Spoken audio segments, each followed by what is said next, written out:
सत साहेब बंदी छोड़ पूर्ण ब्रह्म परमात्मा परम पूज्य पिताजी सदगुरु रामपाल जी के चरणों में दास भाग्येश का कोटि कोटि दंडवत प्रणाम। बंदी छोड़ सदगुरु रामपाल जी की कृपा से ज्ञान यज्ञ मुक्ति बोध का पठन। सभी भाई बहनों को दास का प्यार भरा सत साहेब।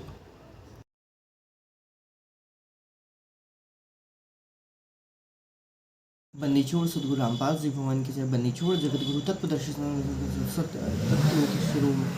संत शिरों में सदगुरु रामपाल जी भगवान के चरणों में दास का कोटि कोटि दंडवत प्रणाम। बंदी छोड़ शब्द स्वरूप साहिब सर्वंगी परम पूज्य पिताजी सत सुख सिद्ध गुरु रामपाल जी भगवान के चरणों में दास का कोटि कोटि दंडवत प्रणाम। हम लोग ज्ञान यज्ञ कर रहे हैं, मुक्ति बोध पढ़ रहे हैं, पारक के अंक सलात, और हम लोग यहाँ पर ज्ञान यज्ञ कर रहे हैं और कथाएं हम देख रहे हैं। यहाँ तक राजा अमरीश और दुर्वासा की कथा हम देख रहे हैं और इस प्रकार से परमात्मा में क्या समझाना चाह रहे हैं वो भी हम देख रहे हैं। 237 पे मुक्तिबोध परमात्मा बताते हैं किस प्रकार से अब एक भक्त को अति अधीन रखना चाहिए। कभी भी जिसने भी हमारे साथ भला बुरा किया है उसी के प्रति भी हमको अति अधीन रखनी चाहिए। इसके अलावा भी भाई हमें परमात्मा का हर समय क्या करना चाहिए, ध्यान रखना चाहिए, परमात्मा का ध्यान करना चाहिए। निर्गुण सर्वगुण भक्ति परमात्मा ने एक ही बताई हुई है और परमात्मा ये बताया हुआ है कि किस प्रकार से, कि सीधी सी बात इसमें ये भी अंश था थोड़ा सा कि किस प्रकार से नकली गुरु शिष्य को काल क्या करता है, पंजाना मारता है। बाकी परमात्मा की लीला यहाँ पर कूट के भरी हुई है कि किस प्रकार से परमात्मा जो होते हैं सत्सम्मत होते हैं, तो कभी भी किसी भी समय कोई भी लीला कर सकते हैं, किसी भी नगर को रच सकते हैं, किसी भी नगर को वापस से वो क्या कर सकते हैं, खत्म कर देते हैं। तो यही है कि परमात्मा जल से मौला जल से थल करे, थल से जल कर दे, साहिब तेरी साहिबी श्याम कहूँ कि श्वेत। आगे परमात्मा लिखते हैं कि सुकर्मी पतिव्रता के अंक का सल्लाद। अब जो हमने वाणियाँ पढ़ी थी उन वाणियों का परमात्मा यहाँ पर सल्लाद करते हैं। पेज नंबर 237 पे मुक्तिबोध। तो दुर्वासा के वचन, अब सुकर्मी पतिव्रता का अंक जो हमने देखा था 101 से 103, 107, 111 से 115 था। हंसे हुए संबंधात ऋषिन तू ज्ञान ही हीना, क्या ऋषि तुम तो ज्ञानहीन हो चुके हो, सीधी परमात्मा ने बोले थे। अब परमात्मा अब आगे लिखते हैं कि दुर्वासा के ये वचन सुनकर परमात्मा जी हंसने लगे और बोले कि ऋषि तू ज्ञानहीन है, अम्बरीश के दरबार में झगड़ा क्यों किया? अम्बरीश राजा तो पूर्ण रूप से मेरे में समर्पित है, सत्य वक्ता है। ये दुर्वासा तुम तो ज्ञान के वाद व्यर्थ करने वाले महिमा के भूखे फिर रहे हो। सीधी सी बात है, तुम तो ज्ञान के वाद विवाद करने वाले महिमा के भूखे, और कलयुग तो इनसे भरा पड़ा है। सीधी सी बात है। जितने भी लोग यहाँ पर पवन दास जी की वीडियो पे लाइक कमेंट फलाने एमके ढिमके करते हैं, या सत्सेवकों की यूट्यूब पे, फेसबुक पे, इंस्टाग्राम पे जो भी वो प्रकार के वाद विवाद करना चाहते हैं, तो भाई साहब उनके लिए यहाँ पर लिखा है कि वो तो ज्ञान के वाद विवाद करने वाले महिमा के भूखे हैं। ठीक है, जीत गए तो लाख की, और नहीं तो वो तो यदि वो हो भी जाएंगे तो गाली वाली बाकी तो वो तो निकल ही करेंगे। ये परमात्मा ने यहाँ पर इम्पोर्टेंट थिंग बताई हुई है कि ज्ञान के वाद विवाद करने वाले महिमा के भूखे लोग हैं यहाँ पर, तो फिर रह रहे हो। भी दुर्वासा के लिए कह रहे हैं परमात्मा, तो यहाँ पर दुर्वासाओं की कोई कमी नहीं है। अम्बरीश को निर्गुण तथा सर्वगुण दोनों प्रकार की साधना का ज्ञान है। हे ऋषिदेव, वे उस सर्व ज्ञान को अपने और हृदय में छिपाए हुए हैं, कोई जानना चाहता नहीं तो वे किसको भेद बताए। ये इंपॉर्टेंट बात परमात्मा यहाँ पर लिखी है। भाई कोई जानना नहीं चाहता, जबरदस्ती कोई जानना नहीं चाहता, तो परमात्मा क्या कहते हैं, परमात्मा का काल के विधान से वजन होता है। भाई मानो तो ठीक, ना मानो तो ठीक, हम कोशिश करेंगे, उसके बाद फिर आप जानो, आपका काम जानो। प्यार से समझ में आ जाता है तो ठीक है, नहीं आता तो भाई हम किसी प्रकार की ज़बरदस्ती नहीं कर सकते। हाँ, लेकिन इसका मतलब ये नहीं है कि हम आपको तत्व ज्ञान से, ज्ञान के आधार से हम आपको जवाब ना दें। बाकी भाई आपकी इच्छा, आपको मानना है मानो, नहीं मानो मानो। आप पहले भी स्वतंत्र थे, आज भी स्वतंत्र हैं, आगे भी आप स्वतंत्र रहेंगे। और आपकी ये स्वतंत्रता लेकिन आपको काल के जाल में परतंत्र कर देगी, आपको मन माया और काल से क्या कर देगी, परतंत्र बना के छोड़ेगी। ये तो गारंटीड बात है। परमात्मा अब आगे लिखते हैं, हे ऋषि तुम शीघ्र अम्बरीश के दरबार में जाओ, तुम्हारा सब ज्ञान अंधेरा समाप्त हो जाएगा, तुम्हारा कल्याण हो जाएगा। 107 में परमात्मा लिखते तुम्हारा कल्याण हो जाएगा, धुंधबाद मिट जाही हो तो तुम्हारा निस्तारा। निस्तारा अर्थात तुम्हारे उनके बीच का जो भी मैटर है वो भी वहाँ पर क्या हो जाएगा, ठीक हो जाएगा, तुम्हारा कल्याण हो जाएगा। हे ऋषि दुर्वासा, तुम अम्बरीश के दरबार में जाकर उनके चरणों में गिरो, वे संकट के मोचन करने वाले हैं। ओए वे संकट के मोचन करने वाले हैं। यहाँ पर संकट मोचन कष्ट हरण सब क्या है, कबीर है। अभी कहने के लिए था कि वे संकट का मोचन करने वाले हैं, जबकि उनका संकट का मोचन तो पहले ही परमात्मा के मिलने से तुरंत ही हो गया था। सुदर्शन चक्र का तो एक लीला मात्र थी, वहाँ पर कहना चाहिए। बाकी उनका संकट का मोचन उनको बताना कि भैया ये बात उनको समझाना बहुत ज़रूरी था, क्योंकि तीनों लोक में वहाँ पर उस समय की दुर्वासा को कोई ये कह दे जो परमात्मा ने वहाँ पर कहा, ये सिर्फ परमात्मा के कहने की बात थी। ये कोई और तीनों लोक में और कोई व्यक्ति उनको नहीं कह सकता था कि दुर्वासा तुम तो ज्ञान की वाद व्यक्त करने वाले महिमा के भूखे हो, क्योंकि सब लोग उनकी तप से सब परिचित थे। सब लोगों को पता था श्री कृष्ण जी, रामचंद्र जी, फलाना नाम का टिमको सबको पता था कुछ बोलेंगे तो भैया ये तो तुरंत तो बैठेंगे कि हम तो कुछ बोल दे और ये तो अपनी मिसाइल दाग दें यहाँ पर अपने शराब की और हमारा कार पता नहीं कहाँ ना कहाँ कर दे। तो ये कहना हर किसी की बस की बात नहीं थी। ये उसको उसकी गलती को ध्यान दिलाने के लिए परमात्मा ने स्पेशली वहाँ पर क्या करी थी, लीला रची हुई थी कि दुर्वासा तुम तो, क्योंकि वो सुनने वाला तो कोई था नहीं किसी की, वहाँ पर कोई उसको बोल भी नहीं सकता था। बोल सकता हो तो बात अलग रहती। तो परमात्मा को ही वो काम क्या करना पड़ा जो 33 कोटि देवी देवता पूरी पृथ्वी आदि जितने भी लोग थे, ब्रह्मा विष्णु महेश, वो नहीं कर पाए थे। वो शंकर जी को, वो सदगुरु रामपाल जी को खुद करना पड़ा, जो शंकर जी भी नहीं कर पाए वहाँ पर उसको बताने के लिए कि दुर्वासा तुम तो ज्ञान के वाद व्यक्त करने वाले महिमा के भूखे फिर रहे हो, तुम तो मान मड़ाई तुमसे छूट नहीं रही है और तुम यहाँ पर जाके बर्बाद करते हो। भक्त के साथ ऐसा नहीं किया जा सकता। कृष्ण विष्णु की भक्त की बहुत नहीं थी कि वो उसको ये बोल दे, गारंटीड बात है, क्योंकि ये जो है इनको मालूम था कि हमारे ऊपर श्राप दे देंगे तो हमको श्राप का असर पड़ जाएगा, इसलिए ये सिर्फ परमात्मा ही लीला कर सकते थे, इसके अलावा और कोई लीला वहाँ पर नहीं कर सकता था। तो ये इंपॉर्टेंट है। और उसको ये भी बताना था, क्योंकि परमात्मा को आगे बताना था कि सरगुण और निर्गुण दोनों की उनको साधना का ज्ञान है। जिस प्रकार से हमें भी सरगुण और निर्गुण दोनों की ज्ञान का लगभग तो है, पूरा तो हमें ज्ञान नहीं हो सकता, हम हम ठहरे 2 करोड़ के जीव, हमें उतना ज्ञान नहीं हो सकता। लेकिन फिर भी परमात्मा ने जिस तरीके से हम बताया हुआ है उतना हम जानते हैं कि हे ऋषिदेव, हे मैनेजमेंट वालों, वे उस सर्व ज्ञान को अपने हृदय में छिपाए हुए हैं, लेकिन वो किसी से कहते नहीं हैं। वो जानना चाहता नहीं तो भेद किसको बताए। फिर भी हम लोग कोशिश कर रहे हैं सतगुरु रामपाल जी की कृपा से भाई, कि जितना भी हमसे जो भी कुछ हो जाता है हम तो उस करने की कोशिश करते हैं। अब वही तो बात है, हंसा नहीं सुनना चाहता तो हम क्या ही कर सकते हैं भाई साहब। तो परमात्मा अब आगे लिखते हैं पेज नंबर 238 पे, हे ऋषि दुर्वासा, तुम अमरीश के जन्म में जाकर उनके चरणों में गिरो। वहाँ पर तो परमात्मा ने लिख दिया कि उनके चरणों में गिरो, लेकिन मेन परमात्मा ने वहाँ पर क्या लिखी हुई है कि भैया जाओ जाके उनके पर चरण कमल चितलाई पढ़ो उनके दरबारा, वे कल्पवृक्ष रूप कष्ट के मोचन हारा। तो कल्पवृक्ष रूप वो नहीं था। अमरीश कल्पवृक्ष रूप होगा, बिल्कुल होगा, हो सकता है, लेकिन वो नहीं है। ठीक है, उनमें सिर्फ गुण थे उस चीज़ के, बाकी जो कष्ट मोचन और वो जो है कहना चाहिए वो तो सदगुरु रामपाल जी हैं, क्योंकि तुम ही मेरे कल्पवृक्ष, तू ही काम देना। तो कल्पवृक्ष और कष्ट के मोचन हारा, ये सिर्फ सदगुरु रामपाल जी के ही बारे में कहा गया है और किसी के बारे में नहीं कहा गया है।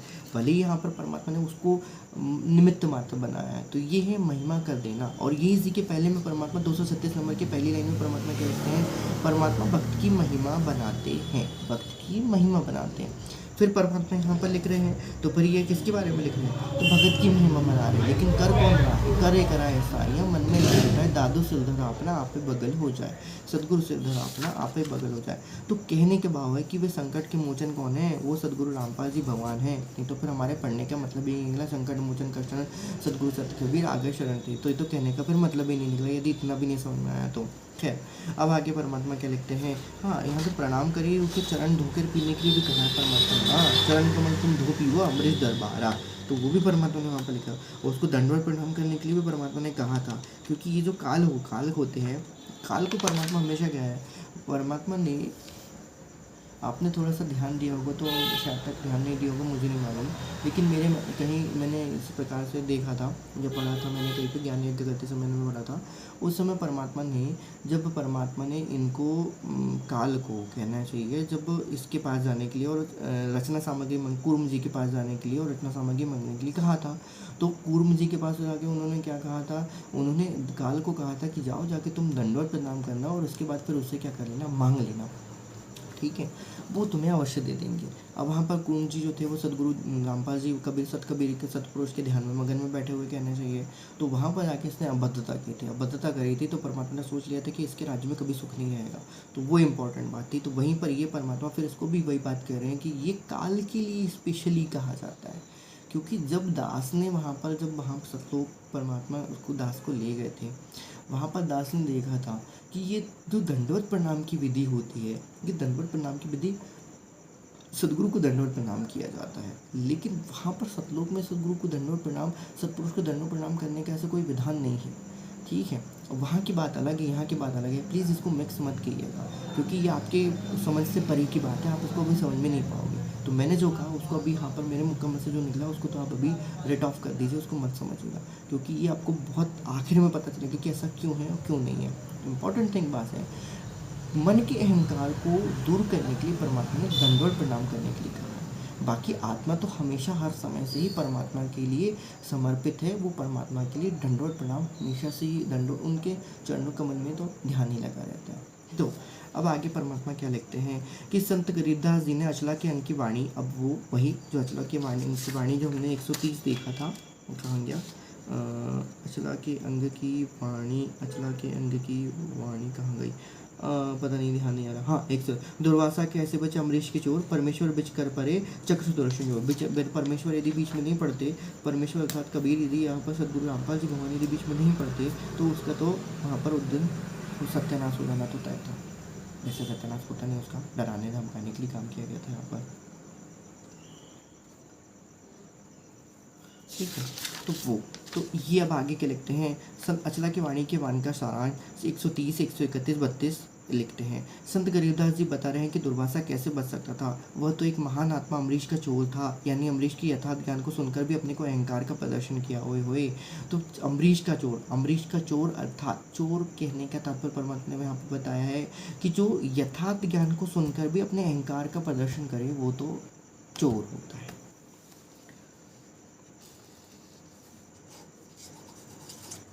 यथार्थ ज्ञान को सुनकर भी अपने अहंकार को प्रदर्शन करना चोरी के अंतर्गत है। ये बहुत सूक्ष्म चीज़ है, इसको तो मुझे भी 3-4 बार विचार करना पड़ेगा, तब जाके मुझे हो सकता है परमात्मा कुछ बताए कि भाई परमात्मा क्या बताना चाह रहे हैं यहाँ पर।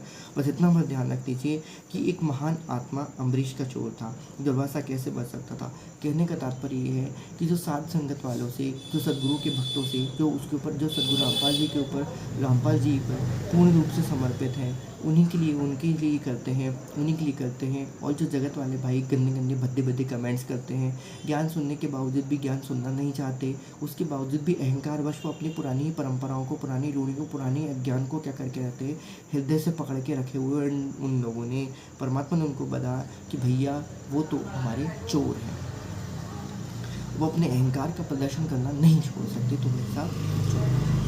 वह तो परमेश्वर जी बीच में आ गए, अनंत सुदर्शन चक्र तो बहुत शक्तिशाली है, भाई बात भी सही है। परमेश्वर जी ने सुदर्शन चक्र की उग्रता देखी, तब अपना आसन छोड़कर दुर्वासा की रक्षा के लिए उठे। विचार किया कि यदि बचाव नहीं किया तो ऋषि के टुकड़े टुकड़े करके मार डालेगा। बात भी सही है। शक्ति के रंग न रूप अनंत लोक में रम रहा, शक्ति के रंग न रूप। परमात्मा की शक्ति से सिर्फ उसे परमात्मा ही बचाव कर सकते हैं, और किसी भी जीव की बस की बात नहीं है। जब परमात्मा का न्याय विधान चलता है, सदगुरु रामपाल जी भगवान का, सत कबीर सदगुरु रामपाल जी भगवान का जब न्याय विधान चलता है तो उससे बचाने की शक्ति किसी के भी पास नहीं है। यदि किसी के पास सार नाम प्राप्त है तो वो बस थोड़ा भर उसको राहत मिलेगी, वो बच जाएगा। लेकिन उसके नीचे की शक्ति से जितनी भी शक्तियाँ हैं वो हर किसी के बस की बात नहीं है कि वो परमात्मा सदगुरु रामपाल जी के उन वचनों से वो अपने आप को बचा सके। हमारे जो सदगुरु हैं, पूर्ण ब्रह्म परमात्मा हैं, उन्होंने असल निकंदन में बहुत बड़ी बात कह दी है, जो बहुत बड़ी बात हर किसी के बस की बात नहीं है वो समझना।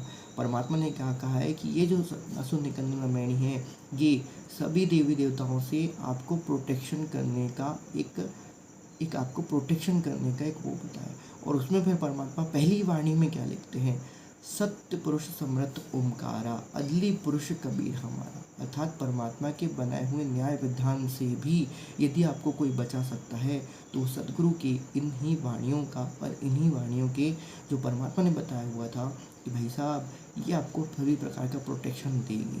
क्योंकि परमात्मा को पता है हम लोग जो आत्माएं हैं वो हम सतलोक की तो हैं, अवश्य हैं, सतलोक में तो हमें प्रकट किया गया था, लेकिन हम परम धनी सदगुरु अनामी पुरुष के अंदर क्या थी, समाहित थी। वो इम्पॉर्टेंट बात है जो दास को हमेशा से बहुत प्यारी लगती है परमात्मा की बात, कि सभी पूर्ण धनी अनामय लोक में पहले एक अनामय लोक ही मात्र था, और वहाँ पर अनामी लोक में अनामय पुरुष के रूप में परमात्मा कबीर परमात्मा वहाँ पर विद्यमान थे, और उन्हीं के अंदर सारी आत्माएं क्या हुई थी, समाई हुई थी। ये इंपॉर्टेंट बात है। हालांकि परमात्मा के ही चारों रूप है, परमात्मा के जितने अनंत कोटि रूप है, लेकिन फिर भी यदि कहा जाए तो परमात्मा ने ये जो बात कह के दास का दिल जीता है, जो कहना चाहिए, दिल तो कह लो, आत्मा, दिल, मन, बुद्धि, चित्त, अहंकार, जो भी बचा कुचा है मेरा, सब कुछ परमात्मा ने क्या कर लिया, उन्होंने मोह लिया है मुझे। उसके अलावा तो मुझे वो कोई दिखाई भी नहीं देता। सीधी सी बात है, क्योंकि ये बात कह देना और इस बात को समझाना और इस बात को समझने की बुद्धि प्रदान करना हर किसी के बस की बात नहीं है, और यदि किसी को समझ में आया तो वो तो फिर तो और ही दूर की बात है। तो ये इम्पोर्टेंट थिंग है, ये परमात्मा यहाँ पर स्पेशली जो बताना चाहते थे। खैर, तो यहाँ पर उसके तार जो होते हैं, उसका जो तत्व ज्ञान का जो आधार जो लिंक होती है वो यहाँ पर होती है, वह तो परमेश्वर जी बीच में आ गए, अन्यथा सुदर्शन चक्र तो बहुत शक्तिशाली है। इसलिए परमात्मा ने कई बार कहा हुआ है अपने सत्संगों में कि सत्य नाम जो होता है वहाँ तक तो आपको मिल जाएगा, कोई दिक्कत नहीं, लेकिन जो सार सबद्ध है, वो सबद्ध सार की, जब तक आप परमेश्वर श्री गुरु रामपाल जी भगवान के हृदय को नहीं छू लोगे, तब तक आपको वो चीज़ सबद्ध सार की तो भनक कभी पड़ेगी भी नहीं, ना कभी समझ में भी नहीं आएगी, ना कभी ज़िंदगी में समझ में नहीं आएगी। और यदि समझ में आ भी गया तो उसको जपने की विधि तो फिर तो बहुत ही दूर की बात है, फिर तो छोड़ दो। उससे लाभ प्राप्त कैसे किया जाए? भाई गुरुजी ने तो गाड़ी ला के दे दी, लेकिन गाड़ी को चला के उससे गंतव्य स्थान तक कैसे पहुंचना है, ये तो सदगुरुदेव रामपाल जी ही बताएंगे। उसके अलावा और कोई माई के लाल में इतनी हिम्मत नहीं है, क्योंकि वो परमेश्वर की ही बनाई हुई गाड़ी है, परमेश्वर के दिया हुआ शब्द है, वो परमेश्वर का ही मंत्र है, वो परमेश्वर का निज नाम है, कहना चाहिए, वो निज नाम के बिना कैसे उतरे पार भाई साहब। तो कितना भी कुछ भी कर लो, परमात्मा की इच्छा के बगैर वो गाड़ी टस से मस नहीं होगी, वो चलने वाली भी नहीं है, चाहे कितना भी जप लो। तो वह तो परमेश्वर जी बीच में आ गए, अनंत सुदर्शन चक्र तो बहुत शक्तिशाली है। आगे परमात्मा लिखते हैं 131 में, परमेश्वर जी सुदर्शन चक्र की उग्रता देखी, तब अपना आसन छोड़कर दुर्वासा की रक्षा के लिए उठ खड़े हुए, विचार किया कि यदि बचाव नहीं करता तो ऋषि के टुकड़े टुकड़े करके मार। सीधी सी बात है, परमेश्वर ने विचार किया है, गलत नहीं। हे मूर्ख गंवार ऋषि दुर्वासा, तुमने भक्त अम्बरीश के साथ द्रोह क्यों किया? तुम अम्बरीश के दरबार में जाओ और चरण धोकर पियो, बिना चरण धोकर पिए हुए तुम्हारे पापों का अंत नहीं हो सकता। खैर, हम ये अपनी बड़ाई नहीं करना चाहते, ना हम सदगुरु की बड़ाई करना चाहते हैं, लेकिन भैया जो सच है तो सच है, सीधी सी बात है। परमात्मा के चरण कमल का कभी आप जल नहीं पियोगे तो ना तो आपको काल से मुक्ति मिल सकती है, ना काल की बातें में आप, ना काल की जाल से आप छोड़ भी नहीं सकते हो। इसलिए हम प्रतिदिन, परमात्मा कहते हैं कि नित्य प्रतो चरणामृत ले, ठीक है। तो ये इंपॉर्टेंट बात होती है, नहीं लोगे, चरण धोकर नहीं पियोगे तो तुम्हें समझ में भी नहीं आएगा, तुम्हारी मन का मैल नहीं उतरेगा। जिसके भी मन का मैल उतारना है तो ऑब्वियसली उसके चरण कमल का पानी तो तुमको पीना ही पड़ेगा। और यहाँ पर परम पूज्य पिताजी सद्गुरु रामपाल जी के ज्ञान को यदि धारण करना है तो पहले उनके चरण कमल को धोकर तो आपको पीना ही पड़ेगा, ये तो इम्पोर्टेंट बात है। अब पारक के अंक की वाणी नंबर पारक के वाणी नंबर जो परमात्मा ने बाद में लिखा था 179 से आगे में जो परमात्मा बता रहे हैं वो आगे की लिखते हैं कि भैया दुर्वासा ऋषि ने भगवान से कहा कि आप तीनों लोगों के स्वामी हो। दुर्वासा ऋषि ने भगवान से कहा कि आप तीनों लोगों के स्वामी हो, आप पूर्ण जगदीश हो, आप भक्तों के भगवान हो। अब सीधी सिंपल सी बात है, दुर्वासा ऋषि को तो कुछ अता पता था नहीं, उसको तो लग रहा था कि भाई विष्णु जी सर्वश्रेष्ठ हैं, उसको तो मालूम नहीं था। खैर, वो तो बोलने के लिए उन्होंने बोल दिया था कि मरता क्या नहीं करता, इसलिए इसके वचन यहाँ पर लिखे हुए हैं। पर वैसे तो उसको वो तो खुद को ही जगदीश मानने लगा था, इतनी उसकी थी कि वो खुद ही को जगदीश मानने लगा था। ये उसके अंदर जो थी वो अहंकार थोड़ा सा आया हुआ था, क्योंकि उनको मालूम था, उसने शंकर जी को भी साथ दे दिया था, ब्रह्मा को भी श्राप देने के, तो मतलब उसकी ये काल के द्वारा चलाए हुए व्यक्ति होते हैं, ये काल के द्वारा चलाए हुए प्रेरित आत्माएं होती हैं जो पूरी तरह काल का ही रूप होती हैं। इनकी बस की बात नहीं है, ये जीवात्माओं की बस की बात नहीं कि इससे ऊपर उठ के कुछ सोच सके। तो ये तो परमात्मा ही उनको ज्ञान देते कि भैया इससे ऊपर उठ के सोचो, अति आदि नहीं बनाओ, तब जाके हम देखेंगे कि हाँ भाई कुछ हम कर सकते कि नहीं कर सकते। वो ये चीज़ थी कि दुर्वासा ऋषि ने भगवान से कहा, अब वो तो थे पूर्ण परमात्मा, लेकिन वो तो क्या समझ रहा था, भाई विष्णु है। अभी उसने क्या बोला, आप तीनों लोगों के स्वामी हो, आप पूर्ण जगदीश हो, आप भक्तों के भगवान हो। अब लेकिन उसने कहा जरूर विष्णु के लिए, लेकिन एक्चुअल में ये पूरी की पूरी वाणी किसके ऊपर फिट होती है, वो हमारे परम पूज्य पिताजी सतसुखदेव से गुरु रामपाल जी भगवान सत कबीर से गुरु रामपाल जी कबीर परमात्मा गुरु रामपाल जी के ऊपर फिट होती है कि भैया आप तो तीनों लोगों लोकों के स्वामी हो। आप तो अक्षर लोक, क्षर पुरुष के लोक, अक्षर पुरुष के लोक और परम अक्षर पुरुष सद्गुरु रामपाल जी भगवान, उन तीनों के लोकों के स्वामी हो। आप तो पूर्ण जगदूत हो, आप पूर्ण विश्व बीस हो, आप भक्तों के भगवान हो। बात तो बिल्कुल सही है, सद्गुरु रामपाल जी भक्तों के भगवान है और कोई सही नहीं। आगे देखिए, आपके दर द्वार पर मेरी रक्षा नहीं तो कहाँ होगी। बात भी सही है, क्योंकि ब्रह्मा विष्णु महेश की तो बस की बात नहीं थी ये सब इसको छुड़वाना। तो ये दर जो था वो कौन सा दर था? दुख भंजन दरवेश दयाला सद्गुरु रामपाल जी भगवान। आप अपने से दूर कहाँ खंदाव भेज रहे हो प्रभु जी? सुदर्शन की मार से आपके बिना किसकी शरण में बचाव होगा? अब यही बात है कि भैया सुदर्शन चक्र की मार से सद्गुरु रामपाल के बिना किसकी शरण में होगा? सतगुरु शरण शरणाई, शरण गए कछु बहने वापे, काल जाल मिट जाहि, रोग शोल छल छिद्र न वापे, सन्मुख ना ठहराई, जहर अग्नि तन निकट ना आवे, दूरी जा तरंग आई, वीर बेताल बाण ना लागे, यम की कोट दहाए, अठाने पुन मूठ ना लागे, उल्टी थाई धर खाई, भैर करे सोई दुख पावे, सुरत शब्द मिल जाई, कह कबीर हम जम नम पे लिया सदगुरु लाख दुआई, भैर करे सोई दुख पावे, सुरत शब्द मिल जाई, कह कबीर हम जम नम पे लिया सदगुरु लाख दुआई। तो किसने कहा? तो सदगुरु लाख दुआई, सदगुरु लाख दुआई। ऐसे ऐसे जो है भैया, इनसे तो हमें दूर ही रखे परमात्मा। हमारा तो इनसे कोई ना लेन हो ना कोई देन हो, ना ही किसी प्रकार से माया तरीके से कोई लेन नहीं है। अब आगे परमात्मा क्या लिखते हैं कि भाई परमात्मा ने ऋषि दुर्वासा से कहा कि तुम अम्बरीश के दरबार में निसंकोच जाओ, डरो मत। सही बात है, निसंकोच जाओ, परमात्मा की वाणी थी तो निसंकोच जाओ, डरो मत। मेरे भक्त की द्रोही का मुख तो काला होता ही है। मंदिर चोर सतगुरु रामपाल जी भगवान की चरणों में दास का कोटि कोटि दंडवत प्रणाम। मेरे भक्त का द्रोही का, मेरे भक्त के द्रोही का, मेरे भक्त के द्रोही का मुंह तो काला होता ही है। ये परमात्मा का अटल विधान है, ठीक है। उस भक्त द्रोही के मुख में खेर राख यानी कालिक पड़ती है, यानी उसकी तो दुर्गति होती है। बात भी सही है, क्योंकि भाई सीधी सी बात है, उसकी तो दुर्गति होती है। उस भक्त के द्रोही के मुख से खेर यानी कालिक पड़ती है, यानी उसकी तो दुर्गति होती ही है। इसीलिए सबसे पहले उसने क्या किया, काल ने क्या किया, जो नॉर्मल आत्माएं थी, नॉर्मल मतलब जगत की आत्माएं थी, उनके मन में रामपाल जी के प्रति उन्होंने क्या कर दिया, द्रोह भर दिया, ताकि वो चाहता था कि इनकी दुर्गति हो, और इनके मन और इनके मन वचन और इनके कर्म पे तो क्या है, काल का ही अधिकार है। तो यहाँ पर हमारी बड़प्पा ये बनती है, हमारे सदगुरु की बड़प्पन ये है कि भाई वो कुछ करते नहीं है, भाई उनको मालूम है कि बेचारे वैसे ही बहुत पहले से क्या है, दुखी हैं। परमात्मा और उनको और दुखी नहीं होते देख सकता, इसलिए परमात्मा हर तरीके से उनको बचाने की कोशिश करता है। इसलिए परमात्मा ने बचाने के लिए क्या कहा है कि भाई मानता है तो ठीक, नहीं मानता तो भाई आप अपने रास्ते, वो उसके रास्ते। उसको जिस दिन समझ में जाएगी उस दिन वो वापस अपने इसमें आ जाएगा। परमात्मा किसी प्रकार की ज़बरदस्ती तो नहीं करेंगे। खैर, अब आगे लिखते हैं परमात्मा कि परमेश्वर जी ने कहा कि तुम मत लोक यानी पृथ्वी लोक को शीघ्र जाओ, इस शास्त्रार्थ के चक्र को त्याग दो। सही तो बात है, शास्त्रार्थ के चक्र को त्याग दे, वाद विवाद तो जी का जंजाल होता है, क्योंकि ये सीधी सिंपल बात है। काल ने भी दुर्गीता के ज्ञान में कहा था, उसने भी कि जय उससे व्यवसाय वाद विवाद कुछ ऐसी कुछ कहा था, मुझे ध्यान नहीं है, कि जय भी वो है, पराजय जय हो वह वाद विवाद में जो ज्ञानियों का ज्ञानवान है वो खुद ही है। तो ये यहाँ पर वो कहना चाह रहा है। तो परमेश्वर से तो उसकी पटती है नहीं, ना ही परमेश्वर के ज्ञान के आगे उसकी टिकती है। तो बाकी लोगों के लिए जो वो करता है वो उन्हीं की बात कह रहे हैं। तो शास्त्र के चक्रों को त्याग दे, सीधी सी बात है, इस शास्त्र के चक्रों को त्याग दो भैया, सीधी सी बात है। ये शास्त्र के चक्करों में मत पड़ो, क्योंकि शास्त्रों का अर्थ का तुम लोग ने अनर्थ तो पहले ही कर दिया है, कहना चाहिए। उसके साथ शास्त्रों को रट के तुमने रट्टा मार लिया है, उसके बाद उसके तत्व ज्ञान का तो तुमको कख भी प्राप्त नहीं है। फिर तुम यहाँ पर क्या कर रहे हो, शास्त्रार्थ को जो कर रहे हो, तो तुम अब क्या कर रहे हो, तुम खुद ही की मौत को खुद ही बुला रहे हो, कहना चाहिए। तो इसलिए परमात्मा ने उसको कहा, एक प्रकार से उनको सलाह दी, जगत वालों, पूरे जगत वालों को सलाह दी, जो नकली ऋषि मुनि थे, नगरी गुरु थे, उनको सबको सलाह दी परमात्मा ने कि भैया इस शास्त्रार्थ के चक्र को त्याग दो। वाद विवाद तो जी का जंजाल या झंझट होता है। सही बात है, जी का जंजाल और झंझट होता है। बिना मर्यादा बंधान की भक्ति के तो जब तब अन्य क्रियाएं काल है यानी जीवन नाशक है। ये बहुत इंपॉर्टेंट बात परमात्मा ने कही कि बिना मर्यादा की भक्ति के, बिना मर्यादा। अब मर्यादा क्या होती है, परमात्मा ने सब कुछ बताया।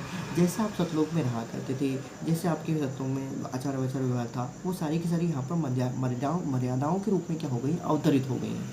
मर्यादाओं के रूप में वहाँ पर उन्होंने यहाँ पर परमात्मा उनको बता दिया। कहने को तो मर्यादा है, लेकिन वो हमारे स्वभाव में ही होना चाहिए था। जो परमात्मा ने मर्यादा बना के रखी है वो हमारे स्वभाव में ही होना चाहिए था। भाई साहब, ये चीज़ें परमात्मा बताई तो हैं सब कुछ परमात्मा ने। हुँ, तो वो जो बिना मर्यादा की भक्ति के तो जप तप अन्य क्रियाएँ भी काल हैं, यानी जीवन नाशक हैं। सच्चा गुरु तो केवल नाम जाप की दीक्षा देता है। मर्यादाएँ तो आपको खुद को पता हो जानी चाहिए। कहने का परमात्मा के कहने का भाव यहाँ पर ये था कि भैया मर्यादाएँ तो जीव को खुद ही पता रहनी चाहिए कि ये नहीं करना है, वो नहीं करना है, ये नहीं करना है, वो नहीं करना है। लेकिन परमात्मा कहते हैं कि तुम लोग तो इतने काल में तुम्हारी इतनी बुद्धि को क्या करके भ्रष्ट करके रखा कि वो सब चीज़ें भी मन ने ही बतानी पड़ती है तुमको। मैं उनके साथ नहीं रहता जो डिम्ब यानी पाखंड करते हैं, मान बढ़ाई की चाह रखते हैं। परमात्मा ने साफ बता दिया कि मान बढ़ाई से ही दूर आजिज के ही सदा हो दूर। तो ये बात है कि मान बढ़ाई से ही दूर आजिज के ही सदा हो दूर। मैं उनके साथ नहीं रहता जो डिम्ब पाखंड करते हैं, मान बढ़ाई की चाह रखते हैं। मान बढ़ाई तो कुकरी कुतिया के समान है, यानी बिना इज्जत का कार्य है। सही बात है, मान बढ़ाई तो कुतिया के समान है, यानी बिना इज्जत का कार्य है।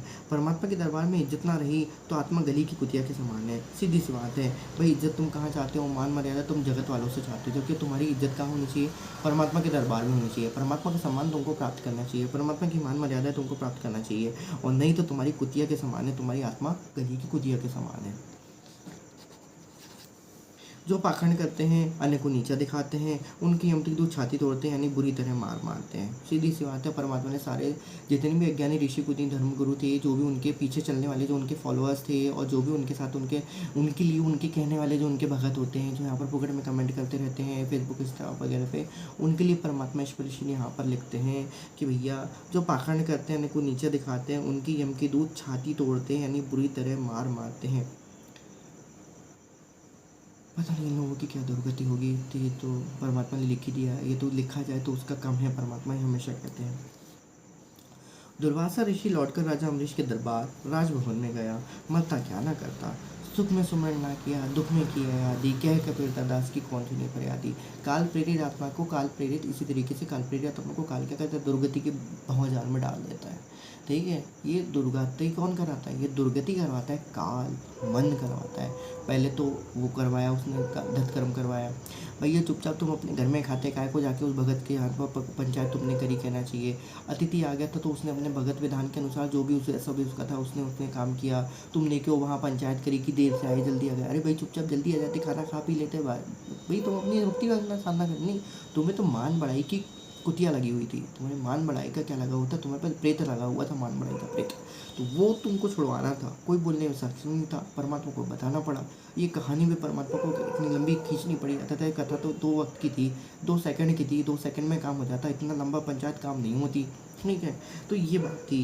तो वो इम्पॉर्टेंट थिंग इज दैट है कि दुर्वासा ऋषि लौटकर राजा अम्बरीश के दरबार में गया, मरता क्या ना करता, अपने ज्ञान को त्याग कर अपनी गलती मानकर कहा कि आप तो मेरे ईश्वर हो। अब क्या कहने लगा, अब ये वही बात होती है भाई साहब, अब चापलूसी को उतर आ गया। कौन, दुर्वासा। ये दुर्गति काल हमेशा करवाता है, ध्यान रखिएगा। ये सारी की सारी जो दुर्वासा का जो जितना भी प्रकरण है ना, ये प्रकरण से परमात्मा ने बताया है कि भाई साहब आप भक्ति करते रहो, संसार की तरफ मत देखो, भक्ति मार्ग से उतरे। काल इसी तरीके से आपको क्या करेगा, दुर्गति करते करते क्या करते पूरे संसार चक्र में घुमवा देगा, आपकी पता भी नहीं चलेगा, आपने कब क्या गलत कर्म कर दिया, सही कर्म कर दिया, पता भी नहीं चलेगा। तो अपने ज्ञान को त्याग कर मेरी गलती मानकर कहा कि आप तो मेरे ईश्वर हो। अभी क्या वहाँ क्या बोल के आया कि तुम परमात्मा हो, तुम जगदीश हो, तुम ईश्वर हो, और यहाँ आके फिर इसको क्या कह रहे हैं कि आप तो मेरे ईश्वर हो। धन्य रे इसकी बुद्धि भैया, ऐसी बुद्धि किस काम की जो एक थिर ना रहे, मेरे प्राण आधार हो। अरे बाप रे। खैर वहाँ पर उस समय परमात्मा को लीला करनी थी, उसको अति आदि नीति दिखानी थी। ठीक है, दया करो, मेरे प्राणों की रक्षा करो, मेरी पीठ पर कृपा भरा हाथ रखो ताकि मेरा दिल शांत हो, कलेजे को ठंडा पड़े, मेरा भय समाप्त हो। ये जो वचन थे, ये अम्बरीश की भी परमात्मा ने परीक्षा लेने के लिए उसके मुकम्मल से ये बुलवाए थे, उसको कहना चाहिए। अब आगे देखते हैं क्या होते हैं, क्योंकि यदि मान लीजिए अम्बरीश यदि थोड़ा सा मान बढ़ाई में आ जाता तो वो अपने भक्ति मार्ग से गिर जाता। परमात्मा को उसकी वहाँ भी प्रेरणा लेनी थी, परीक्षा लेनी थी कि भाई साहब ये कितना मेरा पक्का भगत है या फिर नहीं है। इस कारण से परमात्मा ने फिर क्या करी, तो परमात्मा इस तरीके से परीक्षा भी आपकी ले सकता है, तो ये ध्यान रखने वाली बात होती है। ठीक है, बाकी तो फिर सब कुछ ठीक ही है। परमात्मा जब परीक्षा लेता है तो अंदर से क्या करता है, हाथ भी रखता है, और ऊपर से क्या करता है, ठोकर भी मारता है। समझने वाला समझ आता है, वो जो कच्चा घड़ा होता है वो तो टूट जाता है। तो कृपया करके इस ज्ञान को अधर बनाए। मान बढ़ाई ये हमारे लिए नहीं है, ये कुतिया के समान है, आत्मा के लिए कुतिया, आत्मा को कुतिया बनाने के लिए है ये मान बढ़ाई ईर्ष्या। इससे हमें ना कोई लेन है ना हमारा कोई देन है, क्योंकि परमात्मा की शक्ति सब जगह सब प्राणियों में व्याप्त है। सभी रामों में, सभी पदपोष्ठों में सद्गुरु रामपाल जी भगवान की ही क्या है, शक्तियाँ व्याप्त है। हमें किसी से कोई लेन नहीं है, देन नहीं है, लेकिन ये लोग फुकड़ में ही क्या करते हैं, हमारे पीछे भिड़े रहते हैं। उससे तो हमें मुक्ति दिलवाई है। तो सुदर्शन चक्र को मेरे, क्षमा कीजिएगा, पेन गिर गया है। बंदीछोड़ सद्गुरु रामपाल जी भगवान की जय, बंदीछोड़ सद्गुरु रामपाल जी भगवान की जय। तो सुदर्शन चक्र को मेरे सिर पर शांत करके रखो। पेज नंबर 239, मुक्तिबोध, पारक के अंक संधान। तो दुर्वासा जी ऐसा कह रहे हैं कि भाई आप मेरे प्राणों की रक्षा करो, आप मेरे प्राण आधार हो, दया करो, आप मेरे ईश्वर हो, मेरे पीठ पे कृपा पर हाथ रखो ताकि मेरा दिल शांत हो, मेरा भय समाप्त हो। सुदर्शन चक्र को मेरे सिर पर रख के शांत करो। मैं आपका चिराग नौकर बनकर आपके चरणों में सदा रहूँगा। हुए मैं आपके चरणों में सदा रहूँगा। दुर्गति कराना चालू कर दिया काल ने।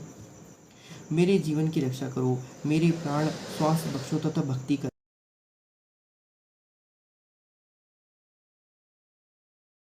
बंदीछोड़ सद्गुरु रामपाल जी भगवान की जय। बंदीछोड़ पूर्ण ब्रह्म परमात्मा जगत गुरु तत्व दर्शन संत शिरोमणि सद्गुरु रामपाल जी भगवान की जय। पेज नंबर 239, परमात्मा आगे लिखते हैं मुक्तिबोध। दुर्वासा जी कह रहे हैं कि मैं आपका चेरा नौकर बनकर आपके चरणों में रहूँगा। किसको कह रहे हैं? अम्बरीश को कह रहे हैं।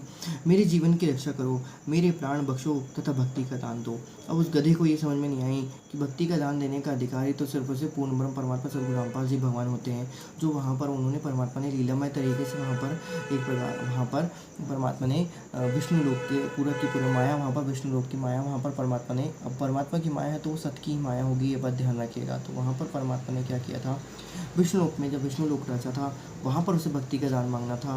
वो कहाँ मांग रहा है?